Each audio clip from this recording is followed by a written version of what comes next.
In today's video, I'm going to teach you how to insert a hyperlink in Microsoft Excel, whether you're linking to a website, a file, or another place within your workbook.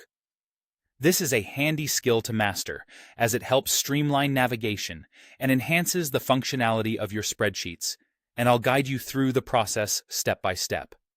First, we begin by selecting the cell or object in your Excel spreadsheet where you want the hyperlink to appear. This object could be anything from a simple cell with text to an image that you've added to your sheet. Selecting the correct cell or object ensures that when users click on it later, they'll be directed to the intended location. Once your desired cell or object is selected, we proceed with adding the hyperlink. If you're using a Windows computer, the quickest way to do this is by pressing the shortcut Ctrl+K. Alternatively, for those who prefer using the menu, navigate to the Insert tab on the ribbon at the top of your Excel window. Within this tab, you'll find an option labeled Link.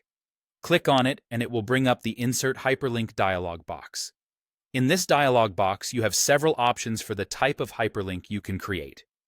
Let's go over these options one by one. First is the Existing File or Web Page option, which allows you to create a link to a website or a file stored on your computer or network. This is particularly useful if you want to provide additional information or resources that exist outside your Excel spreadsheet. The second option is Place in this document. This feature is perfect if you wish to link directly to another cell or sheet within the same workbook. It enables users to jump exactly where they need to be without fussing through multiple tabs or scrolling extensively. Next, you have the Create New Document option. Selecting this will allow you to create a hyperlink that opens a new Excel file. It's an excellent choice when you're planning on adding continuing data or starting a fresh analysis that's still related to the current project. Lastly, the Email Address option allows you to set up a Mail To link.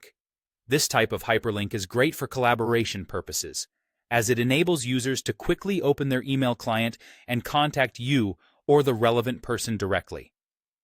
Now that you've decided on the link type, fill in the destination field based on your selection.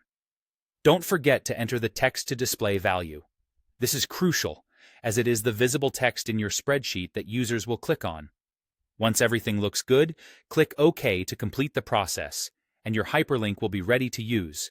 And there you have it, a concise and efficient way to enhance your Excel documents with hyperlinks, boosting both usability and professionalism in your workbooks.